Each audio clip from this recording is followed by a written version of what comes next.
Halo guys, assalamualaikum warahmatullahi wabarakatuh. Apa kabar? Semoga teman-teman dalam keadaan sehat walafiat ya. Jangan kayak gue, ini gue lagi gak enak badan teman-teman.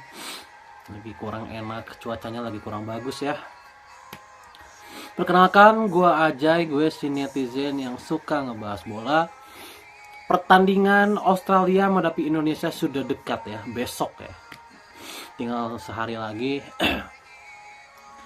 Dan ada gonjang-ganjing dinamika yang terjadi dari kubu Australia, di mana legenda mereka Tim Cahill berargumen memberikan pendapat bahwa Indonesia yang sekarang ini sudah tidak bisa lagi diremehkan.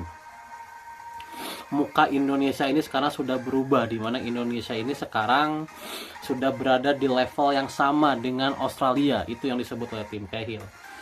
Sehingga Australia tidak boleh meremehkan, harus waspada.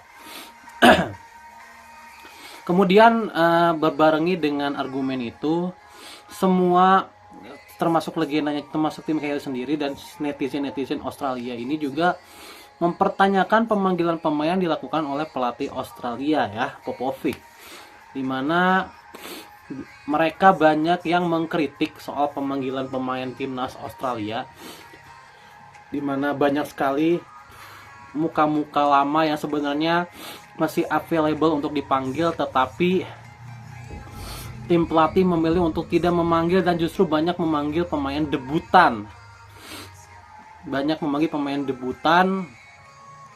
Dan mereka menilai pemain debutannya itu pun bukan pemain yang bersinar, ibaratnya bukan pemain yang lagi bersinar gitu.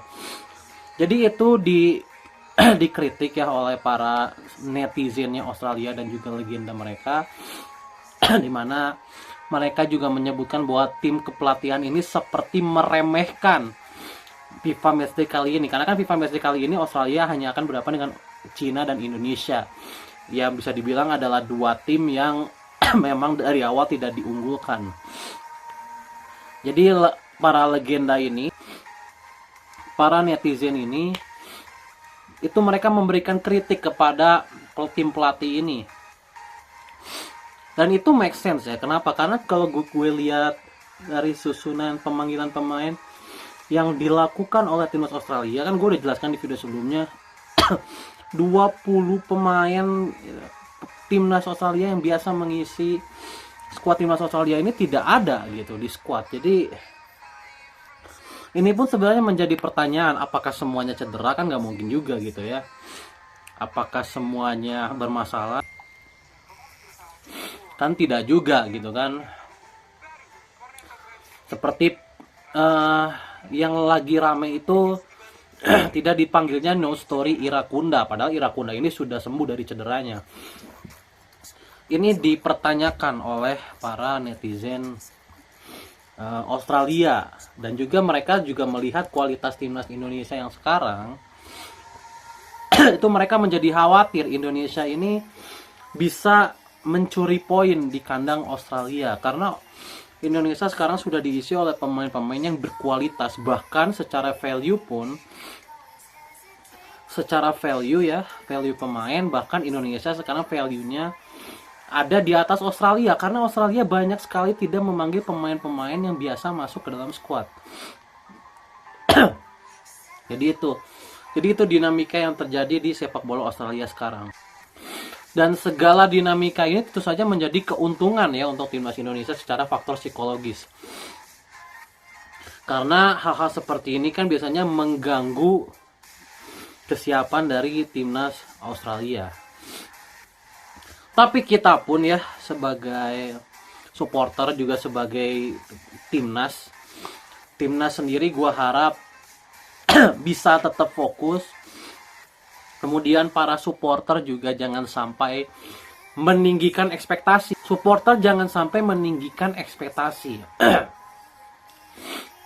Kita ini dari awal sudah menargetkan bahwa target yang dibawa dari Australia adalah hasil imbang.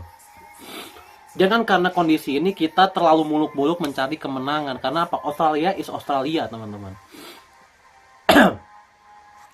Australia tetaplah Australia yang pemain berpengalamannya itu banyak, pemain berkualitasnya itu banyak. Jadi Kita tidak boleh meremehkan Australia yang sekarang meskipun cuma datang dengan setengah kekuatan. Jadi itu guys. Jangan sampai dinamika seperti menghadapi Cina, di mana dari timnasnya sendiri seperti meremehkan Cina. Ya kan kita tahu, kita harus akui aja Sintayong memang sedikit meremehkan Cina di saat itu dengan melakukan rotasi, tidak menurunkan base 11. Sehingga harus takluk dari Cina dengan skor 2-1. Ditambah kita sebagai supporter yang terlalu berekspektasi ya, terlalu berekspektasi sehingga kekecewaan yang kita rasakan pun menjadi besar gitu. Nah, itu jangan sampai terjadi lagi di pertandingan kali ini. Kita optimis boleh ya, karena situasi memang mendukung kita optimis. Tapi kita harus ingat dengan target. Target kita adalah 1 poin, maka hasil imbang itu yang dikejar. Kalau bisa menang itu kan berkah lah, bonus. Kayak gitu guys. Supaya apa? Supaya di next matchnya itu situasi ruang ganti tidak terganggu. Sekali lagi, supaya situasi ruang ganti ini tidak terganggu. Jadi kita juga sebagai supporter harus mulai dewasa lah guys ya.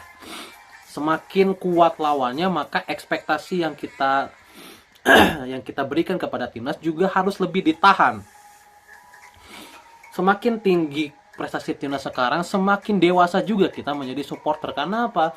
Kita kan akan makin dilihat oleh dunia. Dan kalau kita masih tidak dewasa dalam menanggapi segala situasi yang ada di timnas Indonesia, ini kan akan menjadi sesuatu yang merepotkan. Ya kan? Ini akan menjadi sesuatu yang merepotkan. Maka mari mulai sekarang ayo kita belajar gitu ya. Kalaupun nanti lawan Australia kalah, kita nggak usah menyalahkan siapapun. Karena target melawan Australia ini kan awalnya emang tidak dihitung. Tapi karena situasi sedang mendukung, makanya tiba-tiba dihitung gitu kan. Jadi itu guys. Karena di 5 hari kemudian kan kita akan menghadapi Bahrain. Jangan sampai situasi timnas ini terganggu karena kita yang terlalu berlebihan dalam berekspektasi. Dan juga gue harap semua pemain timnas juga fokus 100%, tetap fokus 100%, tidak melakukan hal yang aneh-aneh gitu ya. Supaya blunder melawan Cina ini tidak terjadi lagi. Blunder melawan Cina tidak terjadi lagi. Apapun kondisi Australia sekarang, Australia is Australia. Harus kita waspadai 100%. Kita harus tetap give best. Give all the best. Kita harus memberikan segalanya yang terbaik dari kita sebagai supporter ataupun dari pemain. Jadi itu aja guys tentang atmosfer pertandingan terutama dari netizen Australia ya. Dan kemudian tadi juga gue menanggapi gimana caranya kita ya sebagai supporter ini menanggapi apa yang terjadi di Australia. Jadi semoga dengan situasi yang bisa kita kontrol sekarang, Indonesia mendapatkan hasil yang maksimal gitu ya. Semangat untuk timnas Indonesia. Bye.